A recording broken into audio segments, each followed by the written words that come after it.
In today's episode of the Daily Brief, I'll talk about three big stories. I first talk about SEBI's warning to investors against unlisted shares. I then discuss India's big steps towards self-sufficiency. And then we finally discuss the trade war between US and China over chips. Welcome to the Daily Brief show by Zerodha, where our aim is to simplify the biggest news in the financial markets in a way that's one level deeper as compared to other news channels. I'm your host, Kashish Kapoor. Today is Wednesday, 11th of December. You can find us on Spotify, Apple Podcasts, and wherever you consume your podcast. The Daily Brief is also available in Hindi. And if you like reading instead of watching or listening, you can sign up for our no spam newsletter for a quick rundown. All the links are in the show notes. So let's start with the first story. What do you think is common between Oyo Hotels, Chennai Super Kings, the National Stock Exchange and Bira 91? At first glance, not much, right? But one common thing is that they're all public companies and none of them are listed on the stock exchanges. But their shares are hot commodities in the unlisted securities markets. Now you might be wondering, how can someone buy shares that are unlisted? Let me explain. When companies need money, one option is to raise funds from the public by selling a part of the company. This is called an initial public offering or an IPO. This lets them tap into a broader pool of investors, but also means stricter regulatory oversight compliance, which is not every company's cup of tea. An alternate route is to remain private, but that comes with its own limitations. For example, as per the Companies Act, a private company cannot have more than 200 shareholders. But there's a middle ground. Some companies convert to public limited status. This allows them to raise funds from external investors without listing on a stock exchange. Once these shares are issued, early shareholders like employees and venture capitalists can sell their holdings privately to interested parties.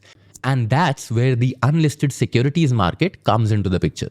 These are platforms and intermediaries that offer investors a chance to transact in shares of promising companies before they IPO and list on the stock exchange. Interest in unlisted shares has increased a fair amount with the post-COVID market boom and increased buzz around startups. I mean, who among us hasn't thought, how do I own that company whenever a startup is valued at $10 billion? These platforms have made it easier for buyers and sellers to connect, leading to a significant increase in activity in the unlisted space. But here's a catch. Earlier this week on Monday, SEBI issued a press release warning that these platforms violate the Securities Contract Regulation Act of 1956. Why?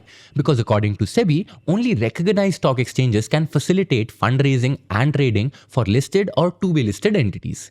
SEBI has cautioned investors against dealing with or sharing any sensitive personal details with these platforms. Here's why. Transactions in unlisted shares happen outside of SEBI's purview, which means that you can't go and complain to SEBI if some things go wrong. Then there's the issue of transparency. These platforms act as matchmakers, taking orders from buyers and sellers and handling the transaction themselves, but the prices are random, unlike price discovery in shares that are listed on the stock exchanges. To make things more complex, these prices often include a markup added by the platform itself. Why? Because that markup is typically the platform's primary source of revenue, helping it sustain its operations. Without it, these platforms won't have a viable business model. The process of completing a transaction on these platforms is quite different from traditional stock exchanges. Here's how it works. Sellers first transfer their securities to the platform provider's account. Then the platform matches the seller with an interested buyer. Once a match is found, the securities are credited to buyer's account and the funds from the buyer are transferred to the seller. In the process, the platform temporarily holds securities and funds, which is a huge risk if you think about it.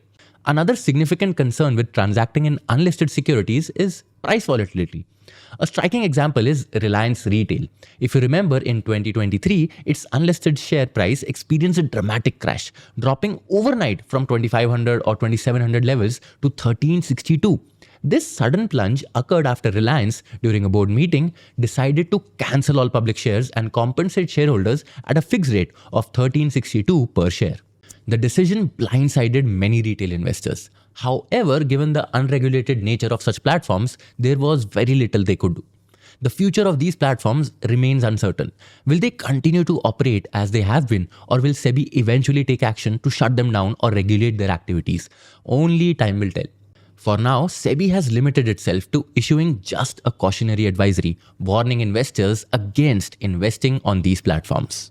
Now on to the next story. Sometime back, India decided that it only wanted Indian solar modules.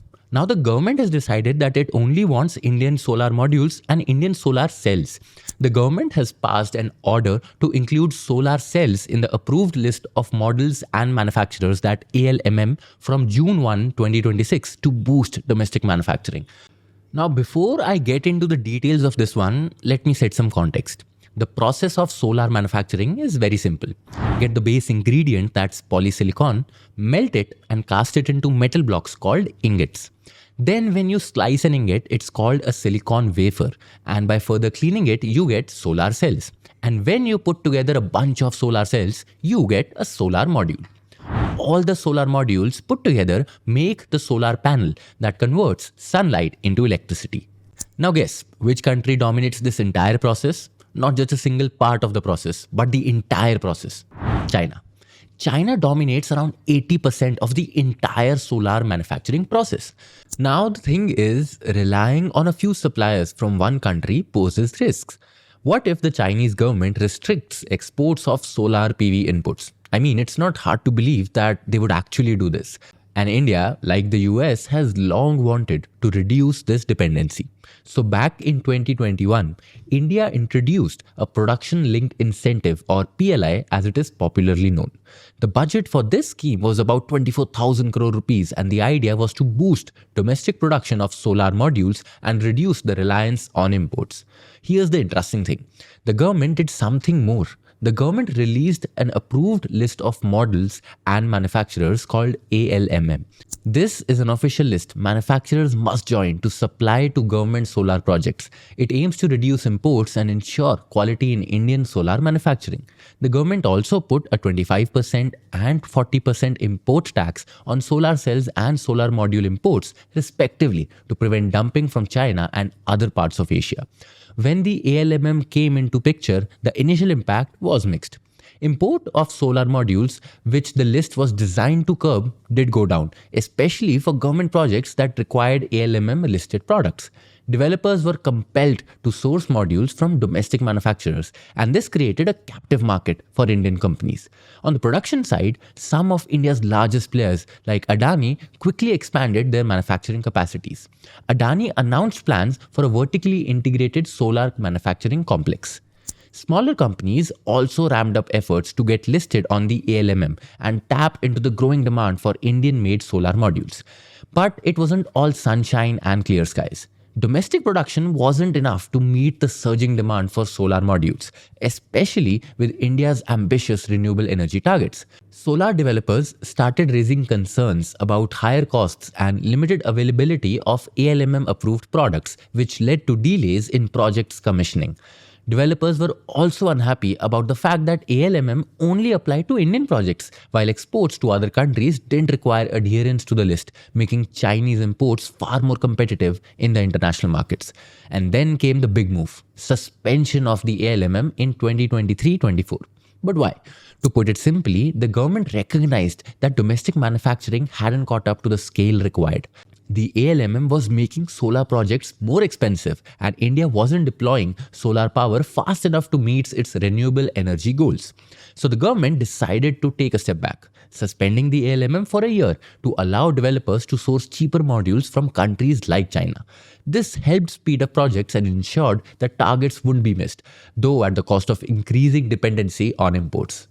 During the suspension period, imports surged. But as of April 1, 2024, the ALMM mandate was back. The government brought it back because several things had changed. Domestic production capacity had improved. Costs of domestic solar modules started to decline due to scale-up of production. The government renewed its focus on energy security, aiming to reduce dependency on Chinese imports and build a more resilient supply chain. And now, there's another big change. Starting June 1, 2026, solar cells, those little building blocks of solar modules, will also be included in the ALMM. This means that not only do solar modules need to be made in India by approved manufacturers, but the solar cells used in those modules must also come from ALMM listed companies. But it's still not clear if Indian companies like Tata Power and Adani can fill the gap. Now on to the next story. What China has to do with the semiconductor or chip war that we've spoken in episode dated 4th December. The US and China have been in middle of a tech war since roughly 2018, and this has now escalated and both countries are playing tit for tat. Most recently, China opened an investigation into Nvidia because of the concerns about antitrust violations. That's like Taliban preaching non-violence. China, for one, controls so many things: solar power, EVs, lithium ion, and whatnot. Let me give some context on what led China to do this. The whole saga began in 2019 when the Trump administration decided to go after Huawei, one of China's biggest homegrown tech companies. Huawei wasn't just making smartphones, it was leading the global race to build 5G networks. The US accused Huawei of being national security threat, alleging that its equipment could be used for spying. To counter this, the US placed Huawei on a blacklist that required American companies to get a special license to sell technology to Huawei. The US even arm twisted allies like the UK and Australia to ban Huawei equipment. This crippled them. The company depended heavily on American semiconductors and software like Google's Android to power its phones and telecommunication equipment. But Huawei tried to work around these restrictions by sourcing chips from other suppliers outside of the US. The Trump administration wasn't satisfied. It expanded rules, banning even foreign suppliers from selling chips to Huawei if they used American technology to produce them. This was a surgical strike. Huawei's smartphone sales plummeted globally, and the company began pivoting to new industries just to stay afloat. Then, in 2022, when Biden took office, he didn't ease tensions. Instead, he ramped them up. The Biden administration announced sweeping restrictions on China's access to advanced semiconductors and the equipment needed to make them. These chips are crucial for technologies like AI and advanced military systems. The goal was clear: slow down China's progress in high-tech sectors and safeguard US technological dominance. China wasn't going to sit back quietly. In July 2023, it struck back by imposing export restrictions on gallium and germanium, two critical minerals essential for making advanced semiconductors. These might sound obscure, but China controls about 80% of the global supply of gallium and 60% of germanium production. Without these materials, making high-end chips becomes incredibly challenging. This was China's way of saying, if you're going to cut us off from technology, we'll cut you off from raw materials. But the tit for tat didn't stop there. By October 2023, the Biden administration doubled down, expanding restrictions on AI chips and chip making equipment. The new rules banned sales of more advanced chips to China and tightened controls on the tools used to manufacture them. China responded by targeting another crucial material, graphite. In November 2023, it imposed new restrictions on high-purity graphite, a key ingredient in EV batteries. This was a direct hit to US EV's ambition, as 95% of synthetic graphite production and nearly 100% of graphite refining happens in China. Without it, EV production in the US faces a major bottleneck. The tit for tat escalated further in 2024. In September 2024, China intensified its restrictions by banning antimony exports to the US. Antimony, a material critical for making semiconductors and military-grade explosives, became a weapon in China's trade arsenal. This wasn't just symbolic. China produces nearly 63% of antimony used by the US, and prices doubled within 3 months after the restrictions were implemented. The US, which has no domestic antimony production, was forced to scramble for alternative sources. The Biden administration most recently struck back with yet another expansion of semiconductor export controls. This time, the US added more Chinese companies to its entity list and further restricted AI chips and tools critical for advanced manufacturing. The new rules targeted 140 Chinese firms and expanded the foreign direct product rule, ensuring that even foreign-made equipment containing any US components couldn't be shipped to Chinese companies on the list without a license. The aim was clear: to make it impossible for China to develop cutting-edge chips that could power military AI or other high-tech systems. Then China's Ministry of Commerce announced the strictest export controls yet, targeting dual-use technologies, those with both civilian and military applications. This included bans on gallium, germanium, and antimony exports to the US. The message: China was willing to weaponize its control over critical minerals. And as I mentioned earlier, most recently, Chinese regulators opened an antitrust investigation into Nvidia, accusing it of anti competitive practices. Nvidia, which dominates 90% of global AI chip market, has been a focal point in the tech war. The timing of the investigation, just days after the US expanded its chip export restrictions, was no coincidence. Looks like this isn't just a trade war anymore, it's a full scale battle for the future of technology. Now, on to the tidbits for the day. First, Air India ordered 100 more Airbus planes, increasing its total fleet order to 570 aircraft. This expansion supports its ambitious transformation plan, solidifying its competitiveness in India's booming aviation market. Second, Vodafone Idea raised 1,980 crores to address its 2.16 lakh crore debt burden, but faces pressing payments and competitive pressures. Long-term survival depends on further funding and effective debt management. Number 3, passenger vehicle sales fell 14% year on year in November, with urban markets slowing and high inventory levels persisting. Rising entry-level car prices and competition from used car add to the challenge post-festive season. And that's it for today. I'm your host Kashish Kapoor. This was the Daily Brief, and I'll see you in the next one. Disclaimer: this content is for informational purposes only. None of the stocks, brands, or products mentioned are recommendations or endorsements.